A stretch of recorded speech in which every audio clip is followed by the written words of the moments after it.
Ahojte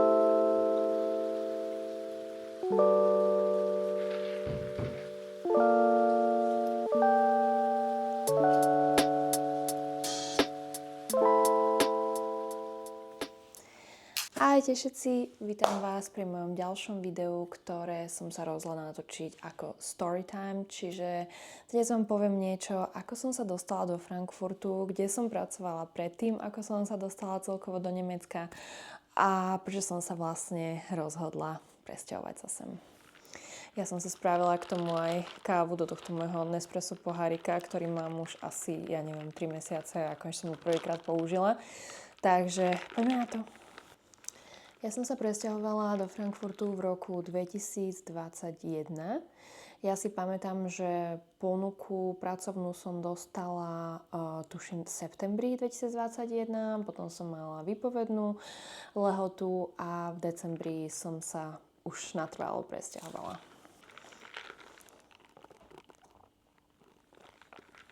A čo sa týka toho, čo som robila predtým, ja som bola posledných pár rokov predtým, ako som prišla do Frankfurtu v Bratislave. Ja som pôvodne z Nitry. Do Bratislava som sa presťahovala po vysokej škole, presťahovala som sa tam kvôli svojej práci. Ja som už ale v Bratislave pracovala popri vysokej, tedy som začala svoj korporátny život, dá sa povedať, to bolo v roku 2016. No a keď som skončila vysokú, tak som sa zamýšľala nad tým, že čo by som chcela konkrétne robiť. Ja pracujem v oblasti personalistiky, takže ja som už tedy mala nejaký taký ten svoj cieľ, na ktorú pozíciu sa chcem dostať. Ja si myslím, že som dosť cieľavedomý, ale minimálne som bola veľmi cieľavedomý človek, takže som si dosť tvrdo išla za tým, čo som chcela dosiahnuť. A nakoniec sa mi to samozrejme aj podarilo, takže ja som za to veľmi vďačná. Každopádne po vysokej som stále rozmýšľala, že kam by som chcela ísť pracovať, akú pozíciu v rámci toho personálneho by som chcela mať. A vtedy som si stále myslela, že proste ten rekrutment, teda ten kvázi náborár, to je proste to, čo ja chcem robiť, to je to, kde sa vidím. No a v tej chvíli, keď som odchádzala z mojej vlastne firmy, kde som pracovala ako intern, alebo teda pracujúci študent, tak mi moja manažérka hovorila, že plánujú otvoriť nejaké pozície, ale proste nebola tam tá pozícia na tom rekrutmente. Takže ja som si našla prácu, ktorá bola v agentúre. A ja si pamätám ešte ten pohovor, kedy mi vlastne tá šéfka, ktorá mala na starosti celé Slovensko, ak sa nemýlim, rozprávala horidoly, aké to bude strašne super. No, lenže realita bola úplne niekde inde, pretože hneď ako som nastúpila, tak sme samozrejme prešli cez nejaký tréning, mali sme taký ten onboarding, ale čo sa týka práce, minimálne ako to bolo v tej agentúre, tak vlastne vy ste boli platení tak, že ste dostali nejaký základ a až keď ste niekoho naherovali, čiže až keď sa vám podarilo niekoho, aby ho zobrali proste do tej firmy, pre ktorú ste hľadali ľudí, až vtedy ste dostali vlastne zaplatený ten bonus. A čo sa stalo, bolo vlastne to, že ja som nastúpila do jedného tímu, kde sme hľadali samozrejme zamestnancov pre korporátne firmy, takže to nebolo teda, že by sme hľadali tých blue collar, ako sa tomu hovorí, vlastne tie modré goliere, ale každopádne som dostala pozície, ktoré boli strašne juniorské a boli to rôzne jazykové variácie, ktoré proste ani sa nedali, by som povedala, nájsť, naozaj boli otvorené dlhodobo a nejak sme nevedeli tam naherovať tých kandidátov. No a ono to bolo strašne také, ja by som povedala, že demotivujúce, pretože potom vidíte ľudí, ktorí zarobia, 10 000 eur na jednom kandidátovi, pretože hľadajú seniorných ľudí a ja chápem, že som bola nový človek, lenže mala som tam kolegov, ktorí mali proste lepšie pozície, ako som mala ja. Samozrejme, nejdem sa sťažovať, bola to pre mňa určite experience, bola to pre mňa skúsenosť, ako sa hovorí, a taktiež som za to vďačná, ako aj za všetko, pretože ja verím, že sa nám v živote všetko deje z určitého dôvodu a proste všetko nás má niekam posunúť. Každopádne po asi 3 mesiacoch som sa rozhodla, že si začnem hľadať novú prácu. A kontaktovala som jednu kamarátku, ktorá so mnou pôvodne pracovala v tej mojej predchádzajúcej firme. Tá dala avízo aj mojej bývalej manažérke a obidve sa mi proste časom ozvali s pozíciou. A ja som si vtedy vlastne aj uvedomila, že ten rekrutment asi nebude tá cesta, ktorou ja sa chcem vlastne uberať. A tak som sa vrátila do interného HR. Ja som mala na stole 2 ponuky z mojej starej práce, mala som na stole ponuku z tej novej a nakoniec som si vybrala tú novú firmu, kde pracovala vlastne tá moja bývalá kolegyňa, pretože to bola taká, ja by som povedala, že firma alebo pozícia, ktorá mi toho dala oveľa viac, pretože som konečne začala pracovať pre Švajčiarsko a neskôr aj pre Nemecko. Aby ste to vlastne celé pochopili, tak ja som mala vždy taký sen, že som chcela ísť bývať do Viedne. A ja som sa preto začala učiť nemčinu. Nemčinu som začala učiť asi keď som mala 21 rokov. Naozaj som sa tomu venovala každý týždeň, minimálne som mávala 2 hodiny, takže ja som chodila do jazykovky, popri tom som pozerala strašne veľa filmov, počúvala som hudbu, počúvala som podcasty, všetko proste v nemčine, aby som sa v tom jazyku zlepšila, pretože angličtina pre mňa je jazyk, ktorý proste ide automaticky. Ja som popri vysokej ešte žila v Anglicku pár mesiacov, žila som v Oxforde, mám tam aj rodinu, takže dá sa povedať, že každé druhé leto som trávila tam. Takže čo sa týka anglického jazyka, tak ten pre mňa nikdy nebol problém, že nemčina. Hlavne keď sa začnete učiť nejaký jazyk už v takom tom pokročilejšom veku, čo 21 rokov stále nie je veľa, tak už to nejde tak ľahko samozrejme, ako to išlo, keď ste mali, ja neviem, 10 rokov. Idem sa rýchlo napiť. No. A ešte, aby som sa vrátila trošku v čase, nechcem síce skákať hore-dole, ale to ma teraz napadlo. Predtým, ako som začala pracovať pre túto agentúru, ktorú som spomínala, tak som mala jeden pohovor vo Viedni a to bolo proste úplne komické, pretože ja som si poslala pár životopisov. No a z jedného startupu, vo Viedni je strašne veľa startupov, teda minimálne bývalo, sa mi ozvali. A mala som prvý pohovor, ten bol online a potom som išla na druhý pohovor, ktorý už mal byť vlastne in person, čiže osobne. Takže ja som sa skontaktovala s jednou kamoškou, hovorím, že tak poďme si spraviť výlet do Viedne, môžeme ísť tam, urobím ten pohovor a potom si ešte užijeme deň, hej. Takže my sme išli pekne autobusom z Bratislavy do Viedne ráno a keď som prišla, našťastie tá firma bola na Maria Hilferstraße, takže to nebolo nejako, ja neviem, ďaleko. A keď som tam prišla, tak ten týpek, s ktorým som mal ten prvý pohovor, mi hovorí, že a kolega nám to nepovedal, že vlastne my sme sa rozhodli, že tú pozíciu otvárať nebudeme a vlastne nepotrebujeme, aby sme spolu robili pohovor. A ja pozerám, že proste tak toto je fakt, akože profesionalita level 0. Každopádne on sa so mnou chvíľu porozprával, povedal mi, samozrejme chcel byť, viete, akože milý, keď už som tam teda prišla zo Slovenska. Porozprával sa so mnou, povedal mi, že ak niekedy do budúcna otvoria tieto pozície alebo tú pozíciu, takže sa mi ozvú, blá, blá, samozrejme už sa mi nikdy nikto neozval, ale nevadí, nemalo to tak byť. No a teraz sa vrátim teda naspäť k tomu, o čom som rozprávala. Ja som začala pracovať pre švajčiarsku firmu, pracovala som v rámci personálneho pre Švajčiarsko a časom som začala pracovať aj pre Nemecko. My sme tam tú možnosť pre Rakúsko pracovať bohužiaľ nemali, ale ja si myslím, že tá práca pre Nemecko mi dala strašne veľa, pretože to ma potom vlastne do toho Nemecka aj posunulo. A v tejto novej firme som vlastne, myslím si, že aj celkom rýchlo rástla, čo sa pozície týka. A ja som tam išla naozaj na 150%, mňa tá práca bavila, mala som stále tú energiu, proste bolo to super, až kým neprišiel COVID. Pretože ja som človek, tým, že som personalista, tým, že pracujem s ľuďmi, každý deň sa s nimi stretávam, som človek, ktorý je rád okolo ľudí proste. Ja, keď mám pracovať non-stop z domu, tak som nie je taká efektívna, ako by som bola, keď som chodila vlastne, alebo keď chodím do práce. Ja momentálne chodím 5 krát do týždňa do kancelárie, predtým som chodila 3 krát do týždňa, 2 krát do týždňa som robila z domu. Ale myslím si, že keď chodím teraz 5 krát, tak som naozaj efektívnejšia, ako som bola predtým. Samozrejme, ja si myslím, že to je veľmi individuálne, pretože sú ľudia, ktorí mi stále hovoria, že nedokážu pracovať v office, pretože je tam veľa ľudí. Sú to možno takí introvertnejší ľudia. Samozrejme, ja keď sa niekedy potrebujem na niektoré veci sústrediť, tak je to pre mňa jednoduchšie proste robiť to z domu. Ale každopádne, čo som chcela povedať, bolo to, že prišiel COVID.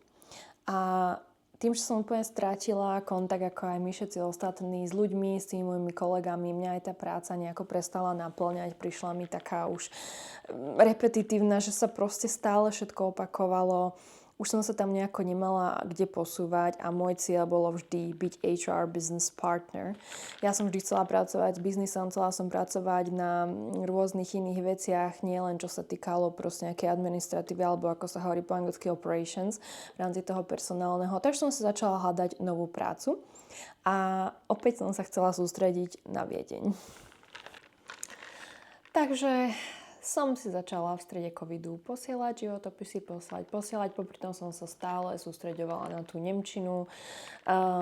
Začala som taktiež študovať ešte MBA, vlastne čo sa týka odboru, tak personálny manažment. Takže som vlastne robila všetko preto, aby som sa dostala práve do tej Viedne.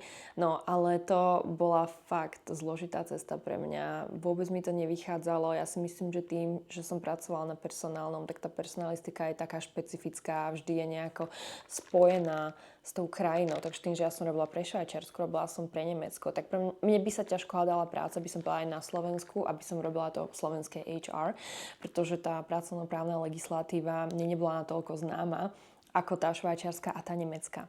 Takže mala som nejaké pohovory, to bolo tiež strašne akože vtipné. Opäť jedno bolo startup, druhé bola, tuším, nejaká firma, ja som zabudla, ako sa volá.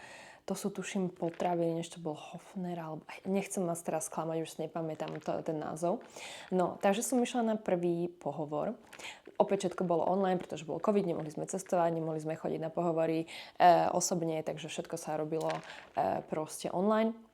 No a išla som na ten prvý pohovor, prešla som prvým kolom, išla som do druhého kola a potom malo byť vlastne ešte to tretie kolo ako posledné kolo. No a to druhé kolo bolo vlastne meet the team, takže som išla na pohovor s 2 potenciálnymi kolegyňami.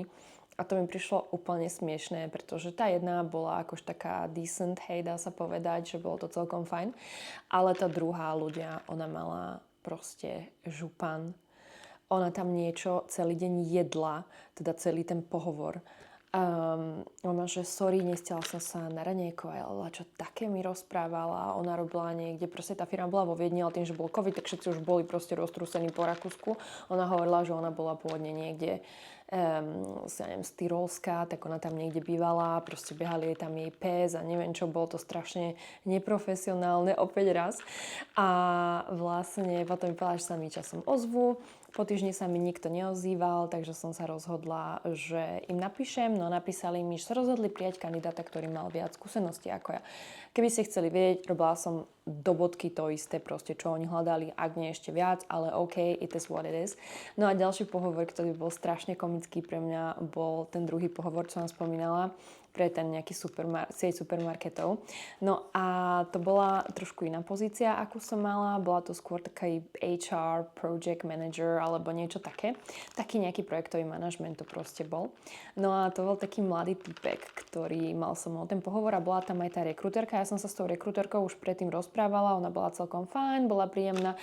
Ale keď som prišla na pohovor s týmto typkom, ktorý mal byť môj potenciálny manažér, tak to bola čistá katastrofa. Ja som tam prišla na ten pohovor, teda bol to online zase na kamere.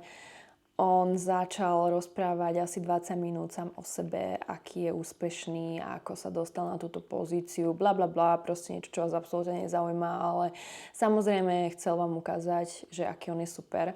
Potom mi tam rozprával, že on je z Tyrolska, on sa tam narodil v Innsbrucku, absolútne ako niečo, čo nebolo relevantné k tomu pohovoru. Potom začal vypichovať proste nejaké moje skúsenosti a už mi to prišlo tak strašne neprofesionálne, že som to v určitom bode proste ukončila. Ja som povedala, že ja tu ako nie som niekomu na srandu. Takže aj takéto skúsenosti človek nadobudne, keď si hľadá prácu. Bolo tam potom aj viacero iných nejakých pohovorov, sem a tam, ale nakoniec som dostala prácu v Nemecku. Tak tento pohárik je fakt super. Neviem, prečo som ho nezačala používať už skôr. Tá káva v ňom fakt chutí, lebo viete tam dá strašne veľa ľadu, potom tam dáte mlieko, kávu a je to fakt taká ice coffee. Ale poďme naspäť. Ja si pamätám, že ja som si do Nemecka poslala asi jeden jediný životopis, pretože Nemecko Nejako nikdy nebola na takomto mojom zozname krajín, kde by som chcela žiť. Môj brat študoval v Bavorsku na vysokej škole, takže takéto okolie Mníchova, dá sa povedať, že som poznala, čo bolo celkom fajn, ale to bolo asi tak všetko. Nikdy predtým som nejako nebola v Berlíne alebo v nejakom inom meste po Nemecku. Nebola to, ako vrajím, nejaká taká moja, že dream destination, aby som tam cestovala. Keď som niekam cestovala, tak som išla do Talianska alebo proste niekde takto. No a ja si pamätám, že som si poslala tento jeden životopis do Nemecka a potom som išla s našimi na dovolenku. Opäť to ešte stále bolo počas covidu, už to nebolo také strašné tie nariadenia, pretože ako náhle sme už mali covid pasy, tak sme mohli cestovať, no a my sme vtedy boli spolu na dovolenke. No a ja si pamätám, alebo počkajte, ja som tuším nebola s našimi vtedy na dovolenke, ja som bola s mojou kamarátkou na dovolenke, aby som sa opravila. A ja si pamätám, že my sme sa vrátili na apartmán a videla som, že mám neprijatý hovor. A taktiež som mala aj e-mail a bolo to vlastne od rekruterky z tej firmy, že mi chcela zavolať. Tak som sa s ňou dohodla, že OK, môžeme si zavolať krátko buď dnes alebo zajtra. Ona som si ale predtým musela samozrejme pozrieť, že čo je to za firmu, pretože keď si posielate naozaj hromadu životopisov, tak už si ani nepamätáte, že komu ste ten životopis posielali. A ja som pozerala, že do Frankfurtu som si posielala, normálne som ani si to poradne nepamätala, ale OK. No a potom som s ňou telefonovala, tak sme mali taký krátky telefonát, bola fakt v pohode.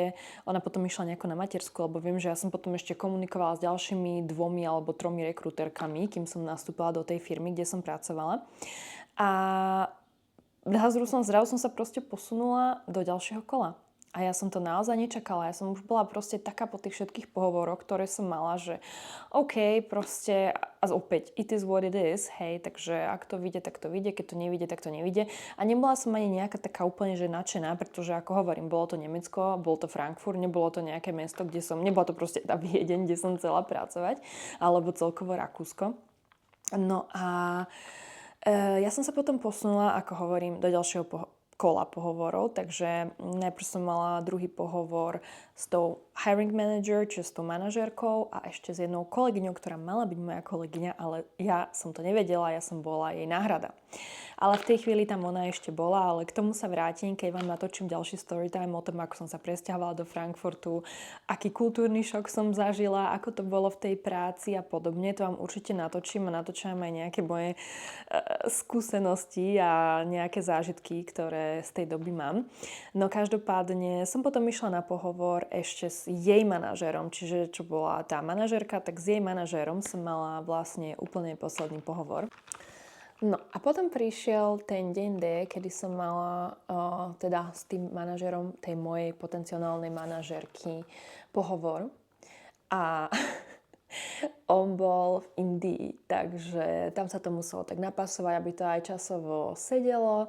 A čo sa stalo bolo, že on proste nechodil na ten telefonát. On proste na ten videohovor vôbec nechodil. To bolo, on meškal asi 15 minút ľudia. A ja si pamätám, že ja už som písala tej rekruterke, že halo, že ako, tak budem to mať ten pohovor, nebudem to mať. Lebo viete, keď máte pohovor, tak samozrejme sa naň pripravíte, ale ten stres tam stále je. Hlavne keď proste máte pohovor, ktorý nie je vo vašom jazyku. Aj keď to bolo v angličtine, tak či tak. Keď sú hlavne tieto pohovory online, tak neviete, či vám pôjde internet, či vám náhodou nevypadne a neviem čo proste, všetko možné. Ja som človek, ktorý má také úzkosti z týchto vecí, že chcem, aby to všetko bolo a aby to takto odsýpalo, aby to bolo tip-top. No a on sa potom pripojil s tým, že ho to mrzí, že mal nejaký iný telefonát a že proste má zlé spojenie internetové, čo naozaj bolo vidno. A ja si naozaj ako dnes pamätám, že som odchádzala z toho pohovoru s takým pocitom, že toto neviem, či som dala. On mal také všelijaké otázky, on bol ako fakt v pohode ako týpek. Ja som s ním dlhé roky potom pracovala a naozaj som ho ako manažéra mala rada. Bohužiaľ potom odišiel nejako asi rok predtým, ako som odišla ja a našiel si novú prácu. No každopádne viem, že som ma pýtal vtedy, že či by som mala, keby bolo potrebné neskôr presťahovať sa z Frankfurtu do Düsseldorfu. Som si myslela, že som ani v jednom z tých miest nebola, takže akože jasné, samozrejme. Potom časom, keď už som žila vo Frankfurte, tak som povedala, že Düsseldorf, never ever. Proste ja nemám rada Düsseldorf, mne sa to mesto nepáči. Sorry, not sorry, proste je to tak, ako to je. Neviem, že Frankfurt je dokonalý, ale Düsseldorf už je úplne, že nie. Ale tedy som povedala, že samozrejme jasne, určite by som sa presťahovala, pretože je to úplne super, neviem čo. A po čase, asi po týždni, ak nie aj skôr, mi volala tá rekrutérka s tým, že by mi chceli dať pracovnú ponuku. A ja som to naozaj nečakala, ako som hovorila, ja som odchádzala tak nejako, viem, že by som mala byť možno pozitívnejší človek, ale odchádzala som z toho, že OK, z toho už proste zase nič nebude. No a keď mi zavolala, tak som bola naozaj v šoku. Teraz som si začala googliť veci, že čo všetko potrebujem, koľko mi vlastne zaplatia. No a potom som to nejako tak ako preberala aj s mojimi rodičmi a oni hovoria, že veď choď, za to nič nedáš, akože čo môžeš stratiť. No, takže som tú pracovnú ponuku prijala. Dala som výpoveď v mojej práci v Bratislave. Musela som dať výpoveď z môjho bytu, ktorý som si v Bratislave prenajímala. Dala som výpoveď v práci. Musela som sa vysťahovať proste, pretože som mala, tuším, mesačnú, dvojmesačnú, už si nepamätám, ako som to mala tú výpovednú na tom byte. Viem, že sme to proste po víkendoch s maminou všetko balili, sťahovali k ním. Mojim rodičom určite by tam ešte našli niekoľko momentálne boxov s nejakými mojimi kuchynskými vecami a podobne. Ja som potom aj nejaké veci dala môjmu bratovi, keď si kúpil svoj byt. On tiež býva v Bratislave. No a bolo to naozaj proste, bolo to exciting, proste bolo to niečo, z čoho som sa naozaj tešila, pretože tá pozícia ma opäť dostala bližšie k tej mojej vysnenej práci a ja už som vlastne mala v tom job title vlastne niektoré proste veci už neviem ani povedať po slovensky, ale v tom názve mojej práce bolo, že business partner.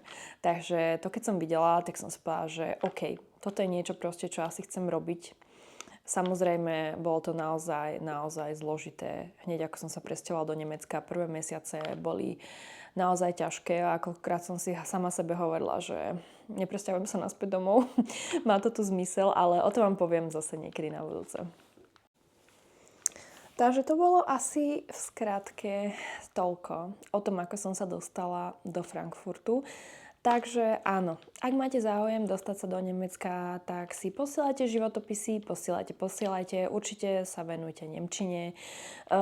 Povedzte si v hlave, čo asi chcete robiť a čo chcete v živote dokázať, akú pozíciu chcete mať, či je ten korporátny svet pre vás. Myslím si, že dnes je trošku iná doba, ako bola 5 rokov dozadu, samozrejme. Proste dneska sa veľmi ťažko hľadá práca a ja to môžem naozaj potvrdiť, keď som si hľadala novú prácu, tak už som sa dostávala do bodu, kedy som spala, že už kašľam na to, proste nemám na to naozaj energiu. Ale ja si myslím, že nič nie je nemožné a keď to má výjsť, tak to má výjsť. Takže nezdávajte sa a určite, ako vravím, keď máte záujem dostať sa do... To je jedno, že či je to Nemecko, Rakúsko, Austrália, Amerika, tak sa netreba vzdávať, treba stále posielať. A ja to hovorím aj iným mojim kamarátkam a kamarátom, ktorí si momentálne hľadajú novú prácu, aby sa proste nevzdávali a aby naozaj vytrvalo posielali tie životopisy. A keď som dala výpoveď, tak som mala, tuším som to spomínala, alebo nie, vlastne 2 mesiace na to, aby som všetko zariadila. A čo je ešte veľmi podstatné povedať, ale k tomu sa na budúce dostanem, je, že na začiatok určite potrebujete nejaké finančné prostriedky, pretože či si prenajmete byť na začiatok, alebo pôjdete bývať do nejakého service apartments, ako som bývala na začiatku ja, o to vám porozprávam, tak potrebujete nejaký ten začiatočný kapitál. Ja som mala proste to šťastie, že ja som mala podporu svojich rodičov, či už finančnú, alebo celkovo. So všetkými oni naozaj pomohli, takže neviem, že bez nich by som to nezvládla, ale samozrejme bolo to pre mňa 1000-krát jednoduchšie. Ako som spomínala, môj brat v Nemecku študoval, takže on zase vedel, ako, čo, kde sa prihlásiť, čo potrebujem, akú banku by som si mala otvoriť a podobne. Ale ja si myslím, že čo sa týka týchto vecí, tak všetko si dokážete dnes už vygoogliť.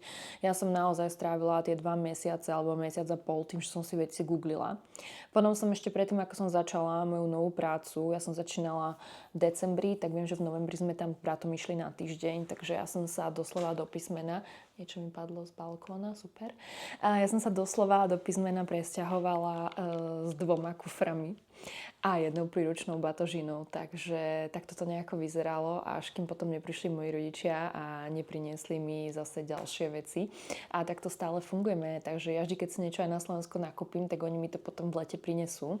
Ale vtedy mi proste poprinášali strašne veľa vecí, ktoré som mala, nejaké svoje dekorácie, svoje proste obrazy a podobne, aby som ten byt proste zariadila tými svojimi vecami, pretože v Nemecku, keď si prenajímate byty, tak po väčšine si ich prenajímate nezariadené, takže to je zase ďalšia investícia a práve preto som aj nešla do toho bytu hneď, ako som sa presťahovala, pretože jednak by som ten byt možno aj nedostala, tu totiž to potrebujete šúfa, čo je vlastne ako keby ten certifikát bonitnosti, alebo si od vás pýtajú payslipy, čiže výplatné pásky, ktoré taktiež som na začiatku nemala ten prvý mesiac. A prišlo mi to proste zbytočné. Musíte sa zaregistrovať taktiež, takže na to potrebujete ďalší dokument, ktorý vám musí dať váš prenajímateľ. Je tam strašne veľa vecí, o tom určite porozprávam, takže na začiatok to určite nie je ľahké. Taktiež, aj keď sme v rámci Európy, odchádzate zo svojej krajiny, idete do úplne inej krajiny. Není to, že idem teraz do Brna, alebo proste niekde, kde mi relatívne rozumejú. Idete niekde, kde systém funguje, dá sa povedať úplne inak ako u nás. Mentalita ľudí je taktiež iná veľakrát. Je to tu veľmi multikulty, ako proste veľa z nás vie, že? Takže je tam veľmi veľa vecí, nad ktorými sa treba zamyslieť predtým, ako sa presťahujete do Nemecka. Každopádne dúfam, že sa vám toto video páčilo. Ak áno, nezabudnite kliknúť na like a subscribe. A teším sa na vás u ďalšieho videa.